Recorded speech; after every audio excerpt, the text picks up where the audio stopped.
అందరికీ నమస్కారం. నా పేరు రమేష్ అండి. నేను ప్రస్తుతం జర్మనీలో ఉంటున్నాను. మా సొంత ఊరు మా తల్లిదండ్రులు ఉండేది కడప.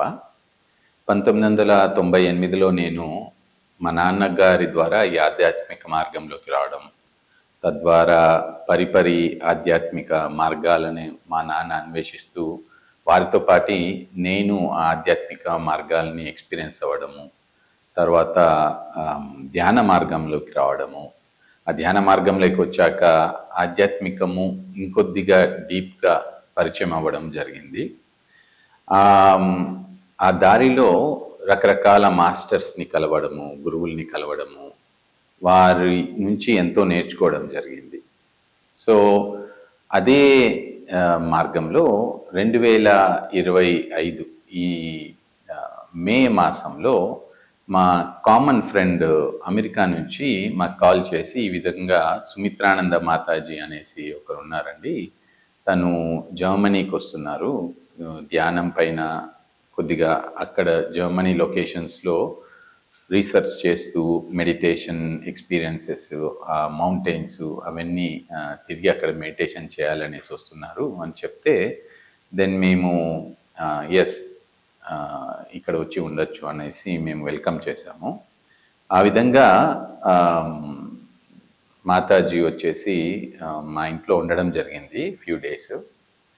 సో, మాతాజీ అక్కడ మాతో ఉన్నప్పుడు మేము చాలా నేర్చుకున్నాము అమ్మ దగ్గర. ఎంత వినయంగా అమ్మ ఉండడము, అన్నీ ఈ ఆధ్యాత్మికంగా ఎంతో స్పిరిచువాలిటీ నేర్చుకున్న అండ్ ఎక్స్‌పీరియన్స్ అయ్యి, అదే విధంగా జీవిస్తున్న ఆ అమ్మ ఎంత వినయంగా, సింపుల్‌గా, తర్వాత స్పిరిచువాలిటీని అంత లవ్వింగ్‌గా, కేరింగ్‌గా షేర్ చేయడము మాకెంతో నచ్చింది. అండ్ మాకు కనెక్ట్ అయిందది. దెన్ తర్వాత రెండోదొచ్చేసి క్యూరియాసిటీ ఇన్ ఫర్దర్ ప్రాక్టీసింగ్. అంటే అన్ని ఎక్స్‌పీరియన్సెస్ ఉన్న అమ్మ ఎంత డిసిప్లిన్డ్‌గా ఆ విధంగా ప్రాక్టీస్ చేయడము మేము చూడడము మమ్మల్ని ఎంతో ఇన్‌స్పైర్ చేసింది. ఆ ఫ్యూ డేస్‌లో అమ్మతో ఉన్న ఫ్యూ డేస్‌లోనే మాకు తెలియకుండానే కొన్ని మాలో చేంజెస్ రావడము మేము నోటీస్ చేశాము. నేను నోటీస్ చేశాను. సో, ఇప్పుడు ఈ డిసెంబర్‌లో ఇండియాకి రావడం జరిగింది. వచ్చినప్పుడు అనుకున్నాం ఒకసారి అమ్మని కలవాలి, ఇక్కడ ఆశ్రమానికి రావాలని. సో, నిన్ననే వచ్చాము ఇక్కడికి, ప్రణవాశ్రమానికి. వచ్చేసి కొన్ని గంటలు గడిపి వెళ్దాం అనుకున్నాము. అనుకొని ఇక్కడ ఉన్న ఎన్విరాన్మెంట్‌ని, ఎనర్జీస్‌ని అబ్జర్వ్ చేయగానే ఇంకాస్త ఉండిపోవాలనిపించింది.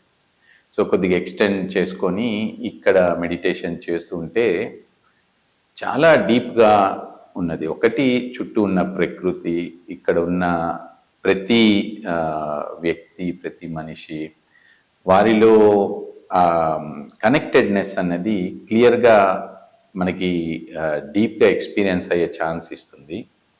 సో, ప్రతి ఒక్కరూ కూడా ఒక డీప్ లెవెల్ నుంచి వాళ్ళ మాటల్ని మాట్లాడడము, వాళ్ళ చేష్టల్ని చేయడం అనేది అబ్జర్వ్ చేసినప్పుడు ఆటోమేటిక్‌గా డీప్ ఇన్సైడ్ తెలియని ఒక రెజొనెన్స్ క్రియేట్ అవుతుంది. అండ్ ఇక్కడ అమ్మ క్రియేట్ చేసిన యాంబియన్స్, ఈ ప్రణవాశ్రమము, తర్వాత ఈ ధ్యానం చేసుకునే దానికి అనువుగా క్రియేట్ చేసిన స్పేసెస్ ఎంతో ప్యూర్‌గా ఉన్నాయి. ఆ ప్యూరిటీని మనలో ఎక్స్‌పీరియన్స్ అయ్యేదానికి ఈజీగా ఒక పాత్‌వే అన్నది నేను ఎక్స్‌పీరియన్స్ అయ్యాను ఇక్కడ మెడిటేషన్ చేసినప్పుడు. ఆ థాట్స్ అన్నది ఆటోమేటిక్‌గా జీరో స్టేట్‌కి వెళ్ళిపోవడము చాలా ఈజీగా ఎక్స్‌పీరియన్స్ అవ్వచ్చు. సో, ప్రతి ఒక్క సీకర్, స్పిరిచువల్ సీకర్ ఇట్లాంటి అద్భుతమైన ప్రదేశానికి రావాలి. ఇక్కడ ఎనర్జీస్‌ని ఎక్స్‌పీరియన్స్ అవ్వాలి. ఇక్కడి ప్రతి సీకర్ యొక్క విజ్డమ్ వినాలి, వాళ్ళ నుంచి నేర్చుకోవాలి. తర్వాత ధ్యానం చేసి ఇక్కడున్న డీప్‌నెస్‌ని వాళ్ళు ఎక్స్‌పీరియన్స్ అవ్వాలి. So, do experience, do come to Pranavashramam, do connect to the wisdom of every master here, and Sumitrananda Mataji as well, and surely stay longer and meditate so that you can experience deeperness within your own self. Thank you.